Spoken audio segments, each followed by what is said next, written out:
अभी कल मैंने आपको बताया था कि सहज योग में जब आप पार हो जाते हैं तो क्या चीज हो जाती है। इस तरह से आप गुणातीत में उतरते हैं और गुणातीत में उतर के आप किस तरह से अपनी चेतना में चैतन्य लहरियों को देखते हैं और उनके द्वारा दूसरों का उद्धार करते हैं। यह गुणातीत का आशीर्वाद।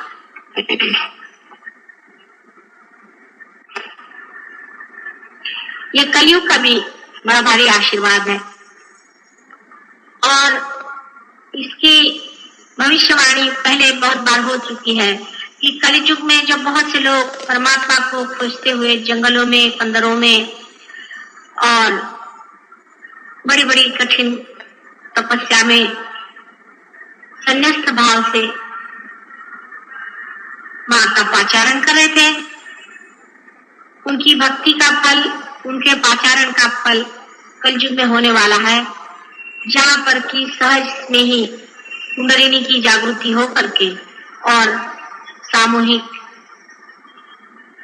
उद्धार होगा, कल्याण होगा, मंगल होगा, लोकपाल। सो तो सहज योग की बात सही है और जिसके बारे में कहा है वो भी सही बात है, क्योंकि सहज जो है वही एक तरीका प्रकृति का है। प्रकृति का अपना तरीका कोई सा भी असहज नहीं है, सब चीज सहज होती है।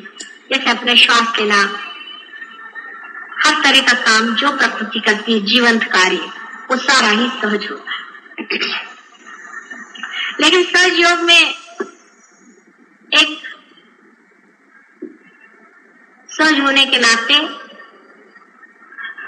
कुछ प्रश्न भी खड़े हो जाते हैं, या जिसको कहना चाहिए कि मनुष्य इतना असहज है, मनुष्य ने अपने को इतना ज्यादा कॉम्प्लिकेट कर लिया है, मनुष्य ने अपने को इस कदर घेरे में डाल दिया है और इतना अपने को गलत चीजों से एकाकार मान लिया है कि मनुष्य के लिए सहज होना ही कठिन बात है। और ये सहज योग की पहली कठिनाई है। पहली कठिनाई सहज योग की यह है, जैसे कि मनुष्य के मन में ये विचार है, अपने देश में विशेष, कि जब तक आप संन्यास नहीं लेंगे तब तक आप परमात्मा का नाम ले भी नहीं सकते, धार्मिक ही नहीं हो। अब संन्यास लेना बिल्कुल बाहिर की बात है, बिल्कुल ही अधार्मिक बात, उसका अंदर के संन्यास से कोई मतलब ही नहीं। अंदर की साधुता जो है वो और चीज है और बाहर का दिखावा बिल्कुल और चीज। बहुत से लोग अंदर से साधु होते हैं, बाहर से गृहस्थी में होते हैं। राजा जनक जैसे एक ही हो गए थे उस जमाने में, लेकिन आज वैसे अनेक हो सकते हैं। लेकिन जब ये बात हम कहते हैं तो फिर गृहस्थ ही सामान्य लोग हैं और गृहस्थ ही लोग इसके अधिकारी हो गए।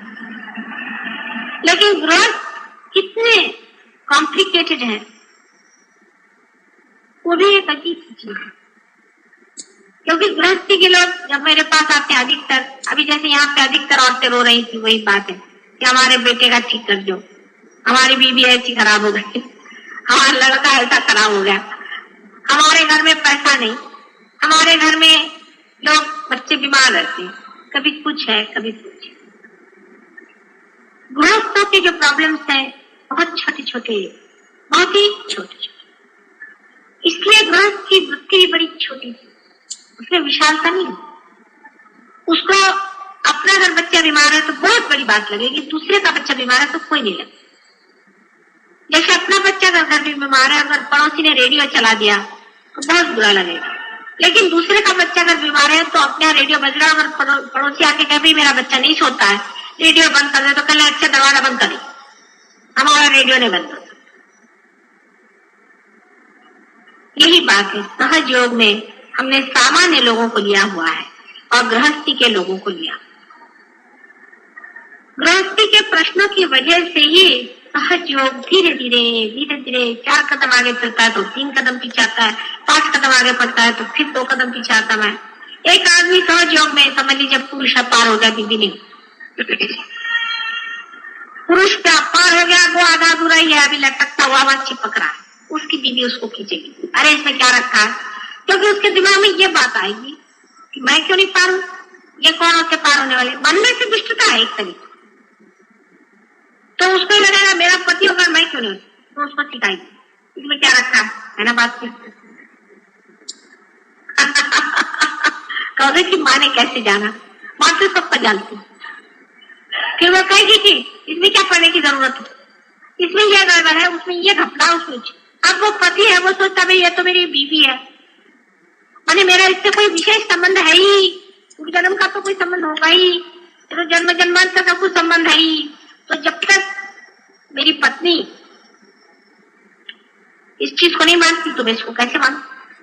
वैसे वो चाहे दूसरी औरत के साथ दौड़े कोई हरकत, तो उसको हरे नहीं होगी, वो चाहे अपना पैसा किसी औरत पे खर्च करे उसमें उसको हरे नहीं, और जो भी करना चाहे वो कर सकता है, लेकिन सहयोग में जब आता है तो वो अपनी पत्नी से बड़ा पक्का हो जाती है, ये बात नहीं, क्योंकि सहयोग आपको प्रेम सिखाता है, तो प्रेम सिखाने की वजह से वो अपनी बीवी के प्रति भी करुणामय हो जाता है, और बीवी के लिए भी सोचने लगता है, और बीवी जो है उल्टा बढ़ाती है पट्टी, तो सहयोगी उचलता डावाडोल डावाडोल डावाडोल।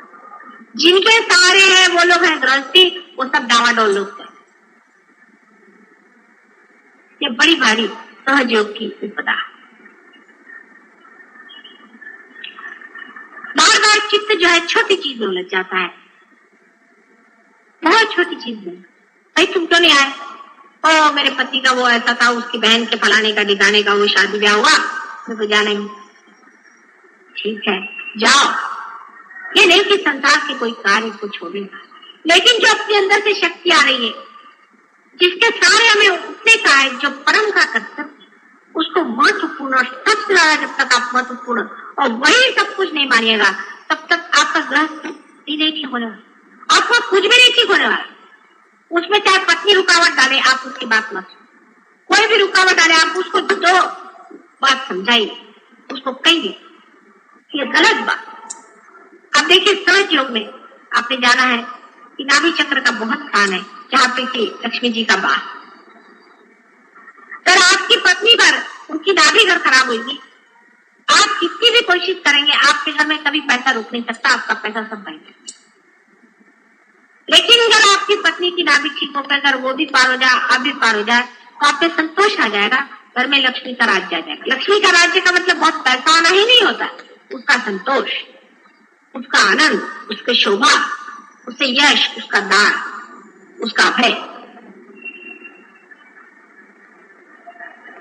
जैसे कोई बड़े घर की लड़की आई आपके यहाँ ब्याह का, बड़े घर की आई, तो आपने देखा सब ये तो अजीब है, समझ में नहीं आता, सवेरे 4 बजे उठ करके अपना घर नहीं साफ करती, कमरा नहीं साफ करती, सब ठीक से नहीं रखते, वो बड़े घर की लड़की, उसका बहुत सारे नौकर चाकर। तो उसको तुमने कहा कि ये कैसे, भाई तुम्हारा तरीका में समझ नहीं आता, तुम सवेरे देर से उठी, आराम से अपना चाय पी रही, ये कर रही, वो कर, दिखने में तो ऐसा लग रहा कि बिल्कुल बेकार की लड़की लेके आ गए भाई, लेकिन वो तो आपकी बहू आई है, आपने कोई नौकरानी तो नहीं डाली थी, वो तो आपकी बहू आई। लेकिन आप एक छोटे घर की लड़की आई, वो सवेरे 4 बजे उठेगी, बिस्तर बिस्तर सब ठीक कर देगी, सब ठीक ठाक करके रख देगी। लेकिन आपके घर में अगर कल कोई नौकर आ जाए, तो आप देखिएगा कि जो बड़े घर की लड़की होगी, उसको दिल खोल करके एक अपनी चीज उठा के, अपनी सास होगी, उससे अगर कह दिया लेकिन तुम्हारी सर्विस में लीजिए, आप ले लीजिए। वो एक छोटे घर की लड़की आई, वो नौकरानी कैसे रहेगी, वो आपसे कहेगी छोटा घर बड़ा घर मेरा पैसों से नहीं होता, मेरा मतलब तबीयत की, इसको कभी गड़बड़ नहीं समझना, तबीयत की बात, तबीयत जो पैसे से नहीं होती, तबीयत राजा बना देते। और जो छोटे घर की लड़की आएगी, जिनके घर में दासत्व का स्वभाव है, रईस भी होते, बहुत से रईस भी दासत्व होते, वो आएगी तो वो क्या कहेगी, वो कहेगी अरे इसको देने की क्या जरूरत है, अपनी सास से चीजें छुपाएगी, अपने बच्चों का खाना छुपा के रखेगी, कोई आएगा तो उसको खाने को नहीं देगी, इसका गिन के देगी। ये अंतर, ये बड़ा भारी अंतर पड़ जाता है। ये गृहस्थी की बात है। जब गृहस्थी आते हैं धर्म में उनके तरीके उसी छोटे घर के लड़की जैसे कभी कभी हो जाते। गृहस्थी में बड़प्पन आ जाए, हाँ हाँ हाँ हाँ, सोने में सुहागा। बड़े तबियत का आदमी आ जाए कि साफ कुछ भी हो जाए, दुनिया की हो जाए, मैं तो सहयोग में बैठा हूँ और सहयोग में बैठू, तो उसके घर में लक्ष्मी तो आ ही जाएगी। उसमें तो सवाल ही होता है, उसका सारा घर ठीक हो जाएगा, उसके बाल बच्चे ठीक हो जाएंगे, उसका सब कुछ हो जाएगा, क्योंकि साक्षात परमात्मा ही उसके अंदर से चलेंगे। साक्षात आदिशक्ति की सारी शक्तियां उसमें चलेंगी। उसका कोई अंदाज है, उसका कोई तरीका। सभी सहजियों से विनती है, हमारे इस चैनल को सब्सक्राइब करके सहज को फैलाने में हमारी मदद करें। जय श्री माता जी।